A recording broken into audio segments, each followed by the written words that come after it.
the first time NXT has performed in Australia. How's the response been to the tour so far?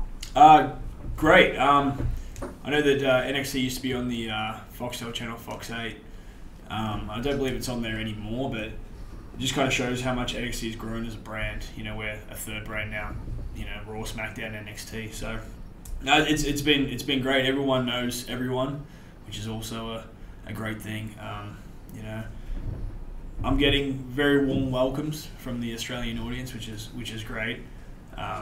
You know, normally on the other side of it, getting the boos, but it's been great, man. Shows have been great, audience have been great. You know, it's pretty cool to show the NXT family, you know, my home country. Yeah. So even when you are the bad guy, you still get cheers because you're the Aussie boy? Well, I like to say that I react to my environment. You know, I'm not necessarily a bad guy. You know, I'm not necessarily a good guy. I'm me. You know what I mean? So whether you boo me or you cheer me, I'm doing me. So. No, that's great. That's great. What's been your highlight moment or your favourite moment of the tour so far? That would have to be NXT Melbourne. I tagged with Ty Dillinger, perfect 10, against Bobby Roode and Elias Sampson. My personal favourite moment was my entrance. You know, first time ever, you know, in 4 years wrestling in front of a Melbourne crowd, being known by 5,000 plus people, and them all cheering your name. So that was awesome, having the family in the crowd, niece, nephews, all that. So it was that was probably the best moment, and the other moment was everyone heckling Elias Sampson when he was trying to sing his song. That was probably the second best moment of the tour. We have some very passionate sports fans in Australia, and I find that they're more responsive at times to wrestling live because they want to be part of it. They want to get into that. So I found, that it's just such a different experience for a lot of Australians attending a WWE event. And I find that NXT has that small, hardcore fan base compared to the larger WWE universe. Has that been something you've felt, like the energy of the fans in these local performances? Yeah, absolutely. It is, like you said, like we have our kind of like hardcore fan base, like the ECW. ECW only liked ECW, they didn't like WWE or WCW. And I feel like it's like the NXT crowd. Like a lot of NXT crowd only like NXT, don't necessarily like Raw or SmackDown, and so we have those hardcore fans, and that's something, that's special. We have that back, and that was lost for a little bit. So to have that back and the NXT fans, that loyal passion, like that's something that wrestling needs, and I think it's back. So it's awesome. Oh, I agree 100%. I've seen wrestlers like Finn Balor. They came to local events, and I went there, and there were little kids, and they loved John Cena. They had their sweatbands on and that. But to watch someone like Finn Balor, who went pretty much unknown to the locals at that point, by the end of his entrance, everyone was jumping along to the music and things like that. So I definitely get what you're saying. Yeah. There are a number of Australian wrestlers currently in the WWE, such as Emma and Billie Kay. Would you say more and more Australian athletes are becoming interested in a career within wrestling? Absolutely. I think it's it's starting to become the cool thing again. And when I was at high school, it was kind of the cool thing, like wrestling. It kind of faded out for a little bit. And I think it's coming back, and I think it's that hardcore fan base.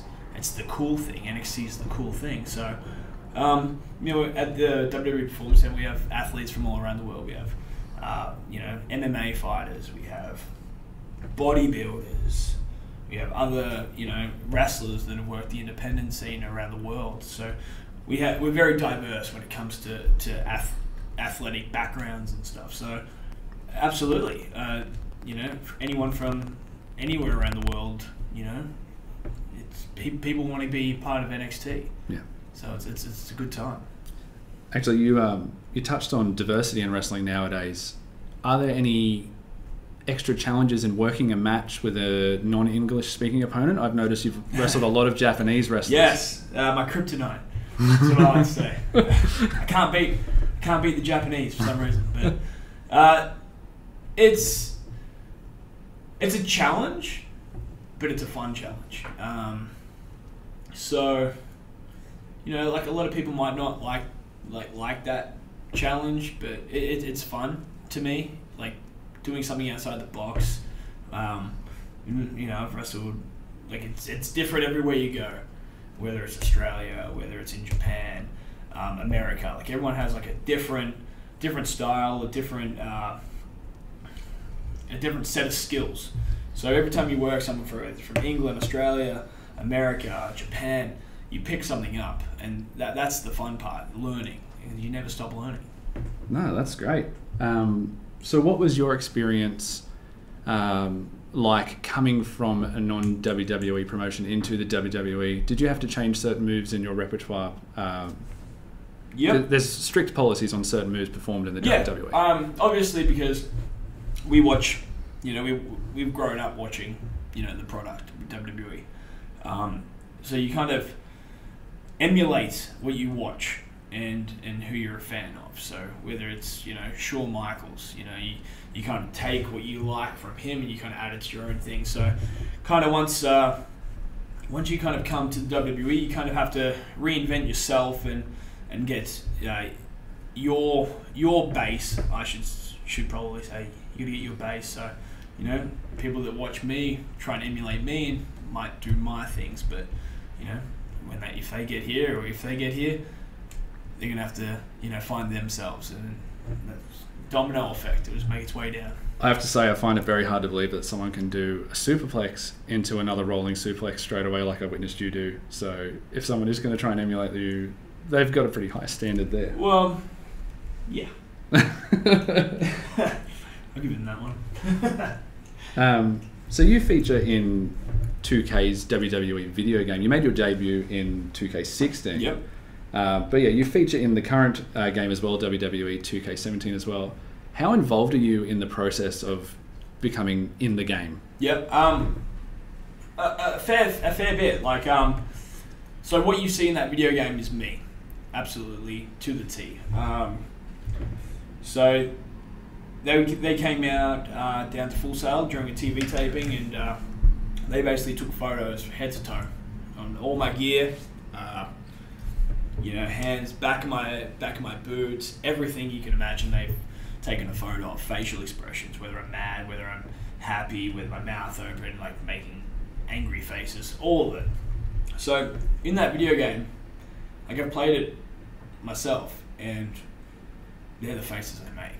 You know, they've taken everything that I've done, and as well as my moves. You know, it's all me. It's basically me as a cartoon form. You know, yeah. And I've been playing these video games for my entire life, and the way they've evolved is crazy. It's just like TV now.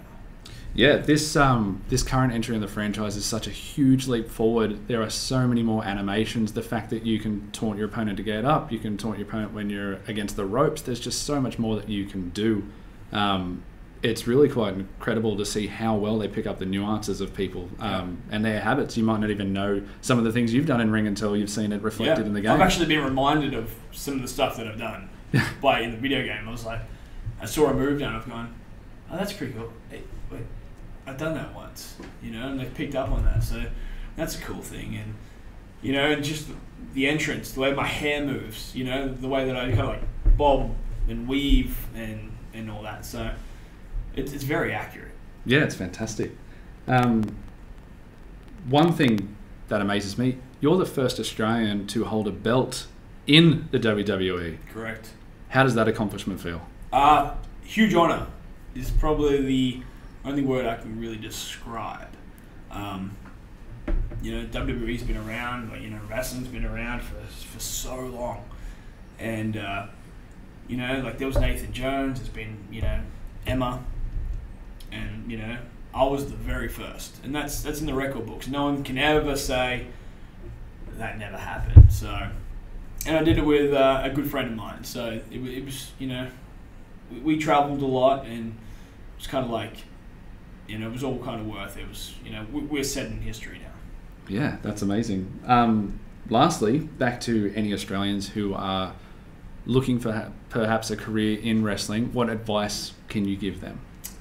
Well, if they're looking to get into wrestling, their fan wrestling and they want to try and get to WWE, find a good wrestling school, and put time and effort, and don't take no as an answer, because the amount of times I was told no, stop, get a real job, or all the setbacks, all the obstacles thrown in my way, I always said, go for it. I never took no as an answer, and look at me now. I'm traveling Australia with the WWE in the hottest brand in wrestling right now, and I'm wrestling in front of friends and family, living the life. So yeah, just never say no.